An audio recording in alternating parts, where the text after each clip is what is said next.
Comme tous les sports, le basket n'est pas épargné par le manque de fair-play de certains joueurs. Et même si on ne peut pas vraiment assimiler ça à de la tricherie, il faut avouer qu'une bonne grosse faute ça a vraiment le don de faire péter un câble. On se dit vraiment que certains joueurs ont confondu la NBA et le catch. Même si les sanctions se sont durcies au fur et à mesure, car il faut se dire c'était n'importe quoi avant, eh bien ça n'empêche pas de voir des gros caramels sur les parquets.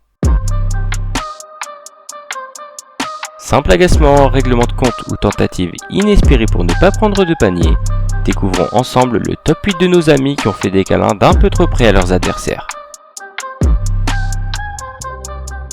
Dennis Rodman était un garçon plutôt coriace et extravagant en NBA.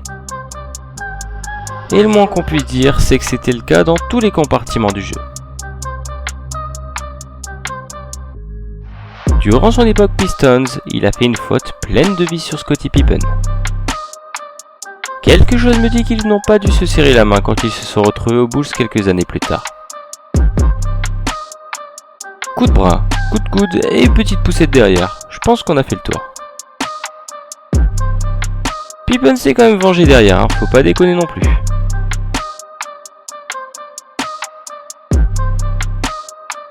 Maintenant, on va parler d'un joueur que j'aime assez bien, et en plus c'est pour les bonnes raisons. Robert Horry, ou Big Shot Rob, est de base plus adepte pour les shoots clutch que pour les déboires avec l'arbitrage. Mais dans ce match de playoff contre Phoenix en 2007, monsieur a tout simplement détruit Steve Nash qui a fini sa course dans les panneaux publicitaires sur le côté. À ce moment-là, il ne restait que 18 secondes, et étant derrière de 3 points, il fallait faire faute pour son Antonio. Mais là, c'est un véritable attentat.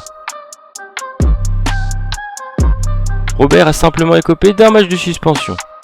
On peut pas en dire autant pour Boris Dio et Amaris Stoudemire, qui parce qu'ils se sont levés du banc vont manquer la fin de la série et voir leur équipe perdre sans rien pouvoir faire. Cette histoire a beaucoup secoué la planète basket car beaucoup de théories du complot sont nées après ce match. Le superviseur des arbitres aurait soi-disant une haine profonde envers Robert Sarver, le propriétaire des Suns. Et bah je me suis trompé, c'était quand même une action clutch au final. Bien joué Robert, c'était moche, mais c'était clutch. Ah, notre cher ami J.R. Smith, pour une fois qu'il n'est pas l'instigateur d'une bagarre. Dans un match qui oppose New York à Denver, le joueur des Knicks Mardy Collins interrompt une contre-attaque de manière assez violente, faut se le dire, alors que J.R. partait tout seul au panier.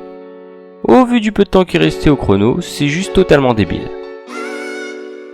Grosse faute c'est sûr, mais c'est l'après qui reste marquant.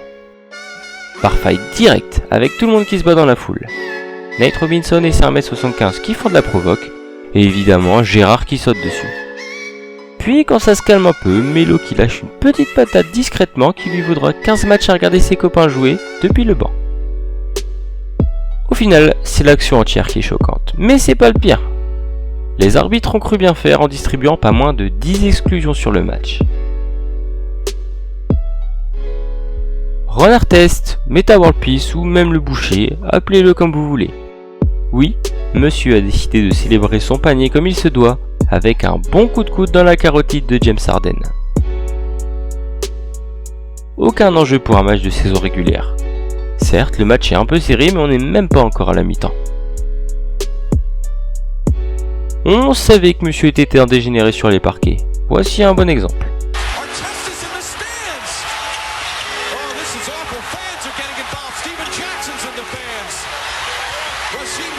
Bon après il avait pris 86 matchs de suspension, donc on aurait pu dire que ça change un homme. Mais non, là James Harden n'était même pas à côté de lui quand il a marqué. La seule explication plausible, c'est qu'il a encore pété un câble, notre ami. Seulement 7 matchs de suspension pour cette action, et il a quand même eu l'audace de dire que c'était involontaire. Mais bien sûr.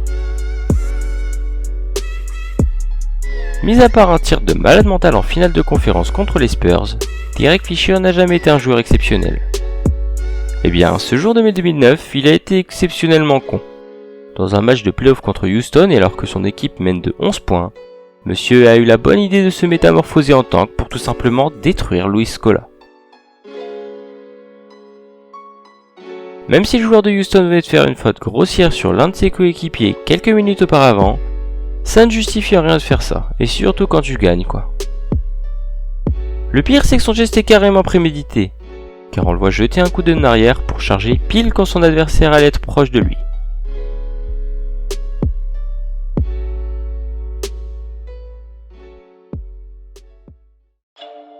Maintenant on va passer aux choses sérieuses.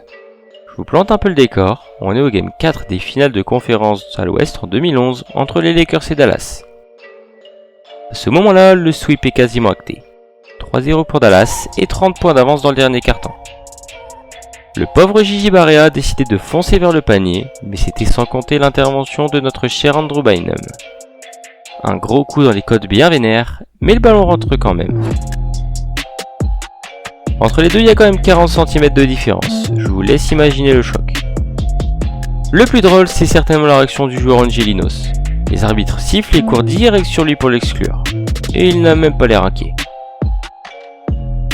Il rentre au vestiaire, enlève son maillot sous une bronca de l'American Airlines Center, sans même s'excuser auprès de son adversaire. C'est peut-être pour ça qu'il joue plus en NBA au final.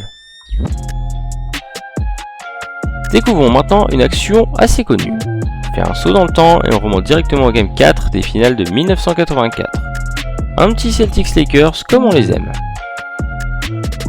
Une rivalité mythique entre les deux équipes, et forcément un taux d'animosité au maximum.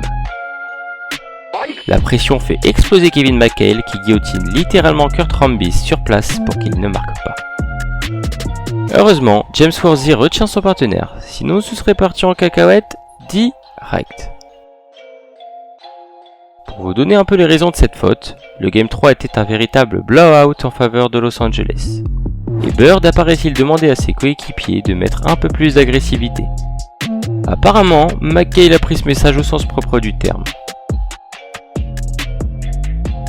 Et enfin, le meilleur pour la fin, on termine avec une faute digne des plus grosses commises dans l'histoire de la NBA. Et pourtant, son auteur n'est pas forcément connu pour ça. Karl Malone, deuxième scoreur le plus prolifique all-time, a souhaité s'approcher d'un peu trop près du pauvre Isaiah Thomas.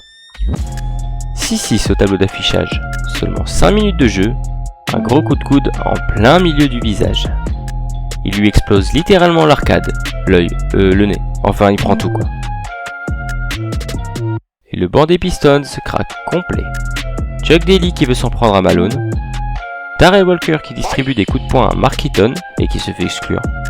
Bref, du grand n'importe quoi. 28 ans après, on se demande toujours dans le Michigan comment l'ailier fort du Jazz n'a pris qu'un seul match de suspension après ça.